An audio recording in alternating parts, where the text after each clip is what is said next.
See Alexander T. Koth. Good news, bad news. Good news, he is going to be here tonight. Bad news, he was already supposed to. He was... Oh, God. It's okay. I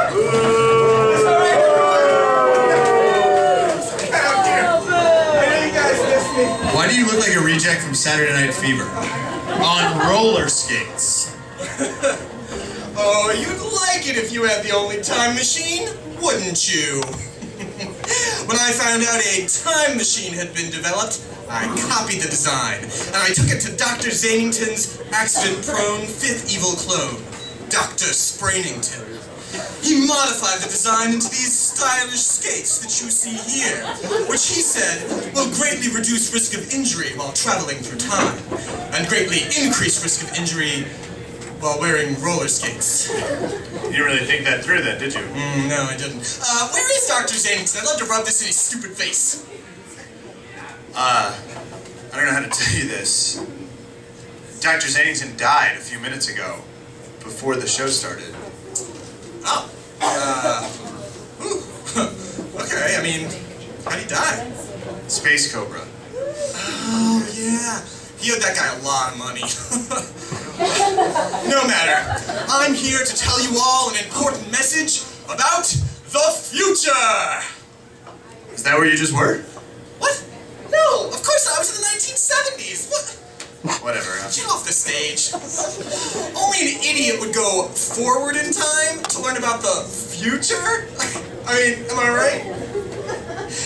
Those of you who are familiar with my CV, I'm sure you know, I have over 112 degrees in subjects as far-ranging as cryptozoology, bagpipe studies, and mineral husbandry. But by far, the degree I am most proud of is my doctorate in historical futurology. With these time skates, I could finally put my degree to the test. I could go back in time and talk to futurologists from the past. I began my journey by talking to the original futurologists of the ancient world, Pythia, the Oracle at Delphi. When I first met Pythia, she was seated on a stone plinth amidst the rocky fissures of Delphi, breathing in this strange gas that emanated from the ground. I quickly rolled up to her and struck up a conversation about the future. Hey, how you doing? I'm a fact checker, it's okay. I know you're impressed. So, will I be coming here often? Yeah, she wasn't interested in me, but it turns out that the majority of the prophecy that she ended up dispensing was of the, where did I put my toga, what are the winning lottery numbers going to be, that kind of mundane crap. But when I asked her about the far future, she got a lot more somber. She saw Zeus leading the gods away from the mortal realm, and humanity destroying itself in a rampage of violence and famine and disease. At first I thought this swamp gas was finally getting to her head, but it turns out she wasn't the only one saying this. As I skated through time, I found religious figures throughout the ages predicting cataclysm for the end of the world. In fact, I had to skate forward more than 1,000 years before I found predictions that didn't end in apocalypse.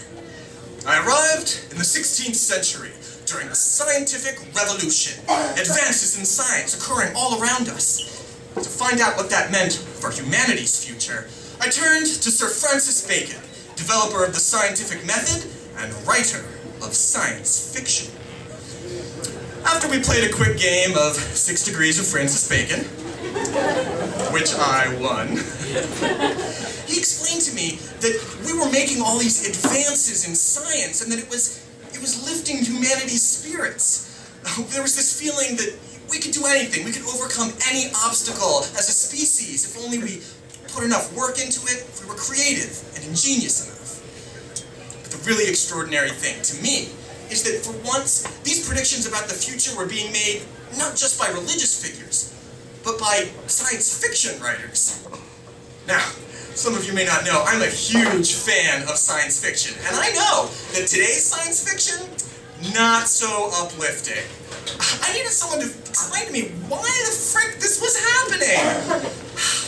I turned, of course, to Mr. H.G. Wells, a turn-of-the-century English writer considered the father of modern science fiction. I explained to him the concept of my time machine roller skates. He thought it was a great idea for a book. I suggested the title, The Amazing Fact Checker and His Journey to the Past. He opted for the more mundane, The Time Machine. In grade. Anyway, he eventually got around to explaining to me that as we learned more and more about science, about the world around us, we also learned more and more about our own limitations. No matter how far we progressed in the sciences, we could still fall prey to our baser instincts for violence and greed.